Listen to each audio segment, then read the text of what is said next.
Welcome back, everybody. We're here with some folks from AEP once again on the monthly or bi-monthly podcast for the people behind the power, sponsored by Kentucky Power AEP. I'm Jeff Vanderbeck, host and publisher of several newspapers in the region. We've been reporting a lot of what's going on with Kentucky Power. We talked last week with Tanner Wolfren about the rate increases. I'm not a proponent. I understand it. I'm not a proponent, but he explained it very well. And as we ended our podcast the last time, the transparency that AEP has out there is just, I mean, it's better than most government agencies. It's sometimes when utilities go for a rate increase, they're not transparent about it. What Tanner was very transparent. Again, he's a recovering lawyer. I don't hold it against him, and I didn't like a damn word he said, but I understand it. And because of the fact that it is what it is, we have to accept that this is what it is. And in my opinion, based upon the information that I've been able to ascertain, not only through my research, but through the Public Service Commission and through the board and everything else, there are some warrants needed for some additional rate increases in some places. And I'm going to hold Wolfren's feet to the fire. He said when more people start coming into this area because of the economic growth and the development that is happening, and the pie is split up a little bit more, and some of these other bills get relieved, he said that we should be able to see some sort of rate decreases soon, and we will relish and rejoice in. I will dog them until I get that done, but again, the transparency was much appreciated. Today, I'm joined by Amanda Clark, who is their economic and business developer for Kentucky Power, AEP, or whoever we're going to call them today. Welcome, Amanda. And then I got Colby Kirk, who is the executive director of One East Kentucky. And I'll let them introduce themselves, who they are, what they do, and why they do what they're doing.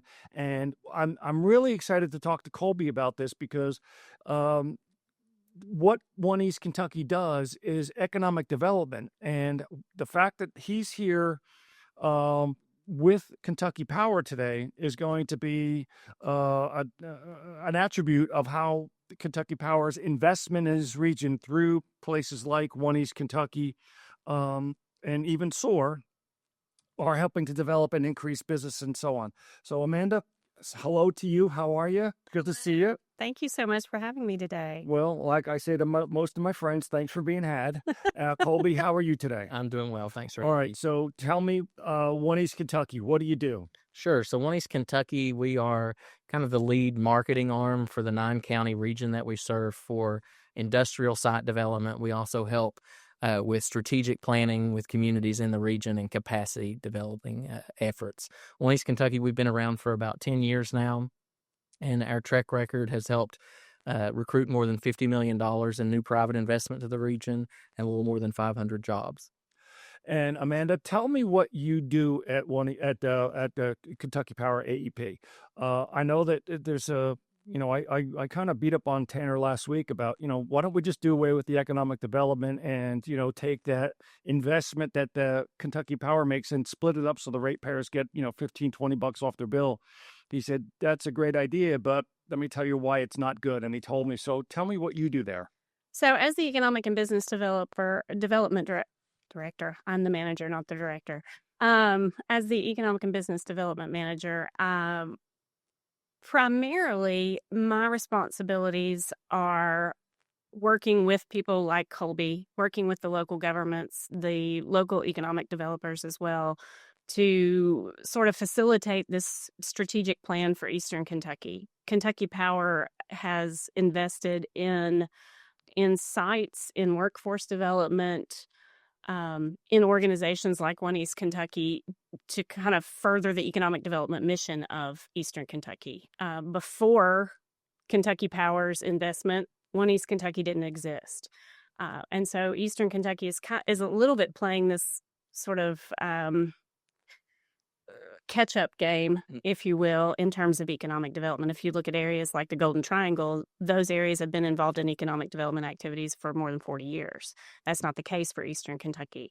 So when Kentucky Power decided to sort of get in the economic development game, if you will, with the Kentucky Power Economic Growth Grant, and I'm sure we'll get into all the aspects of that throughout this. But when that happened, it allowed organizations like One East Kentucky to have money for marketing. It allows Colby to travel for direct marketing trips. It allows for the website, all of those sorts of things. So my job is a lot in terms of where I could be on any given day and what my responsibilities are. But the driving force behind it is to bring jobs and people to Eastern Kentucky. You know, just like Tanner told me he's a recovering lawyer, you guys are recovering politicians. And by virtue of the fact, and here's what irritates the absolute hell out of me. Many, many years ago, our local politicians were supposed to take coal severance money and put it aside for a rainy day, invest in economic development. But instead, they were buying ice cream cones and tapped shoes and didn't do a damn thing with it. And some of them even went to jail because they were misappropriating money. So why did Kentucky Power decide, holy crap, I've got to somebody's got to do something? Is that what it happened? And there was a light bulb that went off because you said we're 40 years behind. Did somebody at Kentucky Power say, we've got to do something or we're going to be screwed in the next 10 years? That was long before me. I've been at Kentucky Power for about 6 years, but yes, what we saw obviously was the decline of coal, the loss of the coal industry, and the loss of all the people that went with that coal industry, and the impact to rates. Frankly, we had to do something. We had to be involved in some way. I'm not sure of any other utility partner that is as involved in economic development as we are. The great thing that I have found working for Kentucky Power is the people that I work with and the company culture as a whole. We are for and about the customer.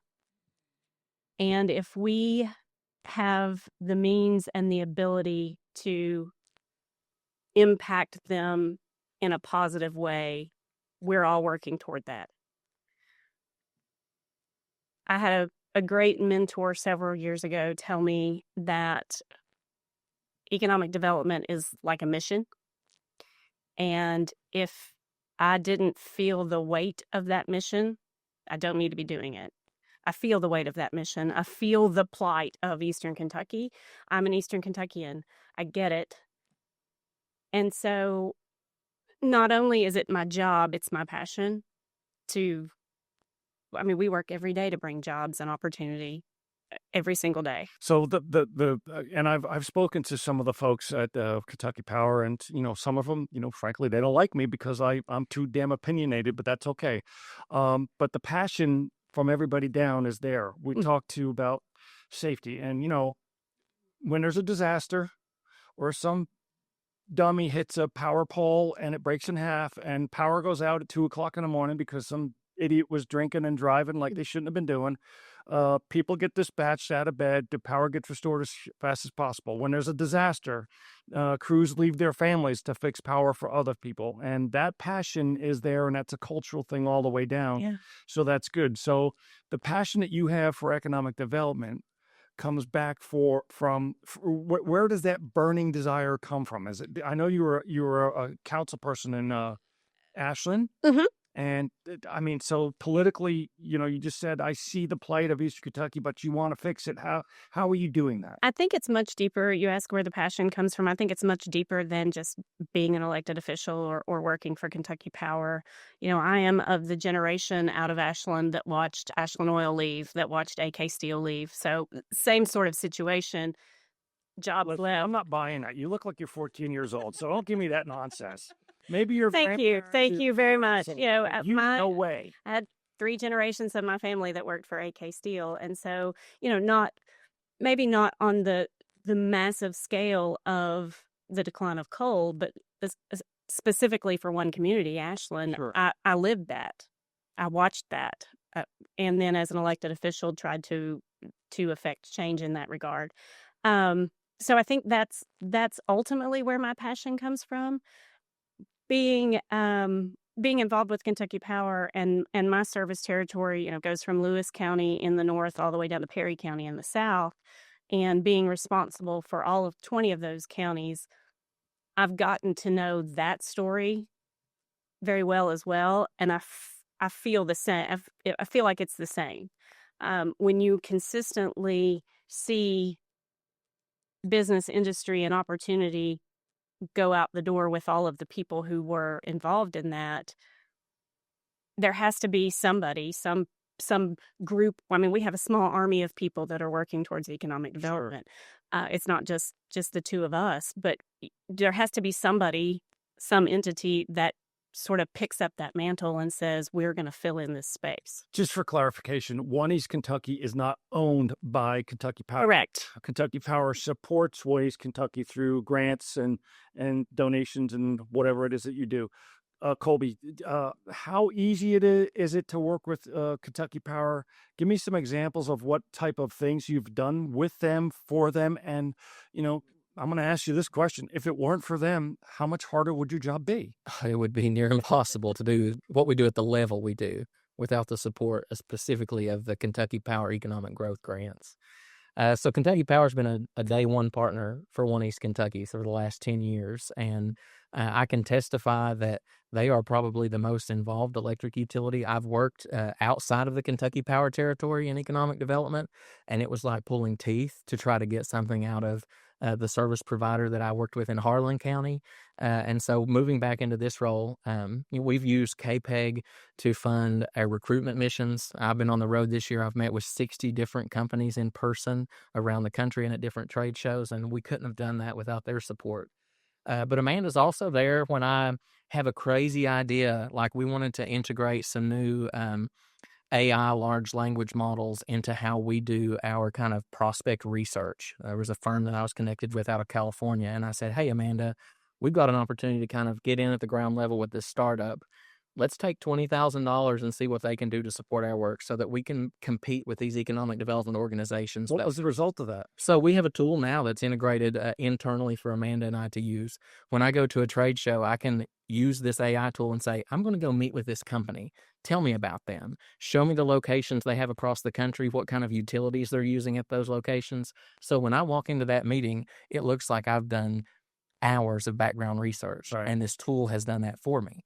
And that's something that competing organizations that have staffs of 10 and 15 people doing what me and Amanda do have the ability to that do. $20,000 per se that you got from Kentucky Power not only made your job easier, but it makes it easier for you to go out and prospect new businesses more efficiently and effectively. And it also, in the long run, probably saved you a bunch of money anyway, and travel, salaries, research, and consultant fees. Yeah, or even having to hire a project manager to do those project managers. I mean, aren't in this region. So one of the other things that you're doing that we need to talk about is when you do spend money with One East Kentucky, that money stays in the region. It doesn't go outside. Correct. And, I know that the AI thing you mentioned is out of California, but, we probably didn't have one close to here. But at least you didn't have to spend money for a consultant to come in from, Iowa to come in here and do something to take money out of the region. That money stays within the region.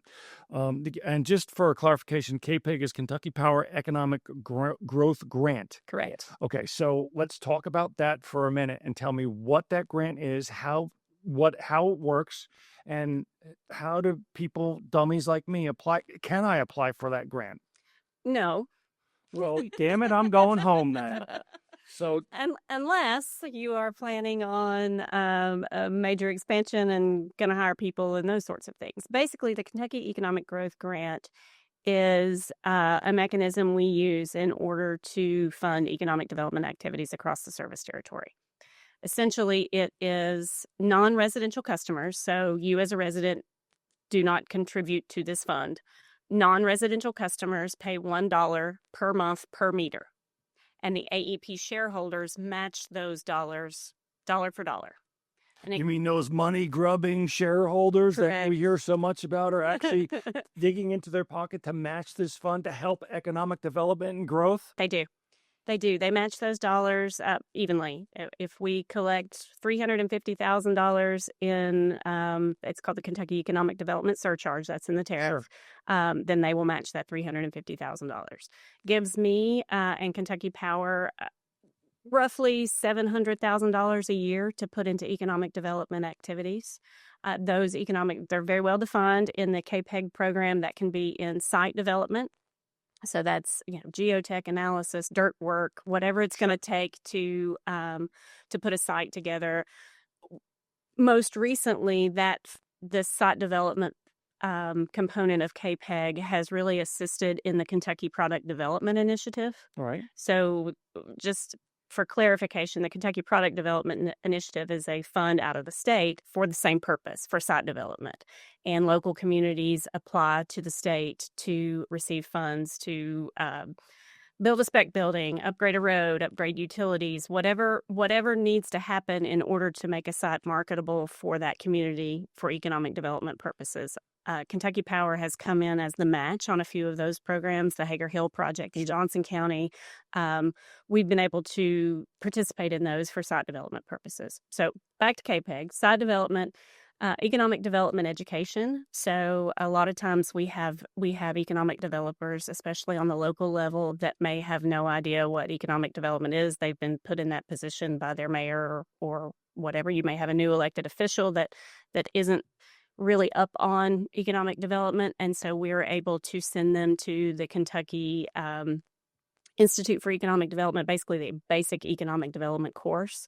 And then we also have facilitated in-depth economic development training through OUEDI, Oklahoma University Economic Development Institute, which is the training for economic developers. And we have several of our local economic developers who have received. I am actually one. Before I was at Kentucky Power, working in a regional EDO, Kentucky Power Economic Growth Grant paid for my economic development education. Good. So, economic development education is the second component, and these aren't in any order. Marketing and marketing is another one. So websites, marketing pieces that Colby may have to take with him when he meets with companies. I saw the marketing tools as part of that. And and you've got professional consultants, economic development, site build, all that's product development stuff. If I could jump in and give, please jump in. A waiter's fine. We had a project last year that was looking. Can you like be specific about that project? Yes. Okay. They announced in Floyd County. The company's name is Infinity Design and Construction. Gotcha. They had reached out to our office. They had an opportunity to acquire some property. They were wanting to move 35 jobs from the Louisville area back to eastern Kentucky. And they were having some issues securing financing to acquire that property. They were kind of stretched thin with their capital in central Kentucky. And so I reached out to Amanda and said, hey, there's an opportunity that we could bring some good paying jobs back to eastern Kentucky. Can we tap into KPEG to help them go after a larger loan so that they could secure this facility? Amanda immediately went to work with me, and we were able to do a KPEG grant that was put up as collateral to help this entity get a loan from the Southeast Kentucky Economic Development Corporation out of Somerset. And so we announced that project in October of last year. And I think there are about 15 employees so far, and they're pledged for 35. But they pay an average wage of $41.50 an hour. Nice. And it's a great fit for our workforce. They do a lot of metal fabrication and plumbing. Now, let me ask you this question. When they came from Louisville to here, did you give them Wildcat shirts, or are they wearing those damn Cardinal shirts? Thankfully, I didn't have to go that far. There's three partners that own this entity, and one of them was from McGoffin County originally, so he knew better. He knew about Eastern Kentucky and the work ethic. He's close. Good. So one of the things that on your website, it talks about developing marketing tools needed to attract new businesses and stuff like that. Can you give me some specific examples of what type of tools? You mentioned websites. You mentioned some AI use. I mean, if like this Infinity company, if they came to you and said, listen, we need some marketing tools for signage and stuff like that, is this the type of stuff that you would do for them, or help them, or encourage them, or educate them on? I can give you another example. Lay it upon. Of a platform. So we implemented a new GIS-enabled property listing software on our website. So if you go to oneeastkentucky.com/property, this program is what you'll access. And we've used it as a marketing tool to promote the available sites and buildings in the region, but it's also a data analysis tool. So you can add layers to the maps that you see on there. We've had prospects ask us in the past, we were working a charcoal project at one time looking at Pikeville. They wanted to know how many sawmills were within a 4 hours drive of Pikeville, Kentucky. And that's our job as Yeah. economic developers to get them that answer. And that used to be something that would take days to do. Yes. I would call Amanda and say, can you get someone at AP Corporate to run a report with this NAICS code and tell me how many of these, are within 4 hours of this location? Well, they would send us back a spreadsheet, and you never want to send just a long spreadsheet Right. with 400 entries to a And prospect. we'd have to build a map. So we would make a map by hand. Well, this tool allows us to upload that data into the program. So I can send them a map that shows them where all those sawmills are, and then I can show them where every available site and building is in southeastern Kentucky that they could potentially have as a So location. because of AEP's investment in what you're doing, it's helping you create jobs, bring prosperity to the region. How many other companies like One East are you working with? I know SOAR's got some stuff. Mhm. Are they bringing you prospects on a regular basis to say, hey, listen, we need your help here, just like you're helping Yep. other folks? Primarily, we have One East Kentucky. We also have Hazard Perry County Economic Development Alliance that we work very closely Or with that guys. brings projects. We also have the Northeast Kentucky Economic Development Authority that covers Boyd and Greenup County in the north. Additionally, because of our relationships with the state cabinet brings us projects all the time.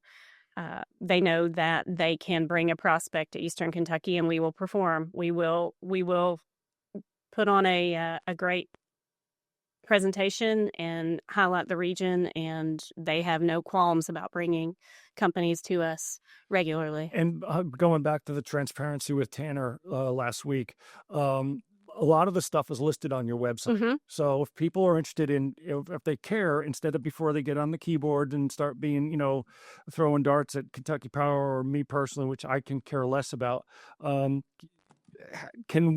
the website that people can go to say, hey, listen, this is what we're doing, go on there and take a look at that? Yeah, if you go to KentuckyPower.com, there's a tab for economic development. And when you click that tab, it'll take you, if you scroll down, it basically gives all of the KPEG information. There are links that show every KPEG we've ever given since it came into existence, what it was used for, what the outcomes of those grants were. That's not hidden information or anything that we're trying to hide behind. It's good for the region. It's good for our customers, and we like that they see it. Well, don't take this the wrong way. I hope Tanner doesn't see this, but I don't mind talking. I don't like talking to him as much as I like talking to you guys. You guys are bringing to the table something that is actually proactive, and my blood boils because over the last 30 years, the politicians have actually squandered away the coal severance money. If we would have had 20% of that money here, we wouldn't be in the problem that we're in now. And it's a good thing and it's unfortunate that Kentucky Power had to say, if we don't do it, nobody else will. But I'm glad you're doing it.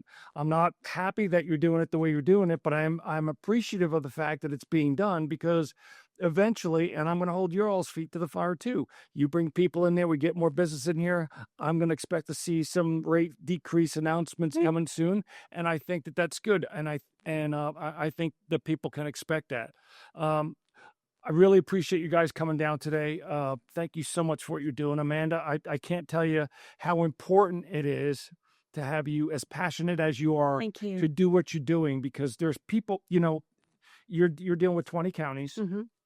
And I don't know what you do before you go to bed at night, but I'm telling you what, I don't sleep well. I don't sleep either. well. But there's a lot of people depending on you to make sure you get money or resources to him so he could bring people here. And then when you're working with local governments, state governments, county governments, city governments, that you're able to help them in any way. I don't care if we're getting a company that's going to bring 2 jobs in or 5 jobs or 200 jobs. Every little bit helps, and there's only one way to eat an elephant, and that's one bite at a time. We're not going to replace the coal jobs. We're not going to replace coal severance. But if we work together and we empower each other and are empowered by a force like you guys are doing, I think we're going to see some positive growth. It's not going to happen overnight. Didn't get screwed up overnight. It's not going to get fixed overnight. I have one parting comment, if it's okay. Of course it's okay. You talk about governments and government involvement and all of that sort of thing. And I'd like to stress how important it is for all of us to be working together. There are state policies that affect economic development in Eastern Kentucky. Colby has been working diligently on a plan that makes those policies equitable or fair to Eastern Kentucky. Kentucky's got the way they set up their incentives. Essentially, you're defined as an enhanced county. Colby, how many counties are defined as an enhanced right now? 90 of 120. 90 of 120 are defined as enhanced. And so Colby's been working really hard with the state cabinet, with the Kentucky Association for Economic Development to level that playing field. Sure. A company that's going to Bowling Green today is getting the same incentive package as somebody going to Harlan. And that's not equitable in terms of who needs those jobs. Right, exactly. Yeah. And Bowling Green is, much more population, much more stuff. They've got much more flat land. Harlan is finite. There's an economic depression in that area, just like it's in Eastern Kentucky, and we need more. Yeah. So Colby's been working really hard on that. And, it's really that government involvement is a very key piece in terms of, state elected, local elected, determining kind of what their role is in this prospect. And by the way, we all have a role in this process. Everyday citizens have a role in this process. We are all marketers for our communities, or we should be. We should all look at our communities through the lens of how am I going to get more people here and how am I going to bring business and industry. Sure. And,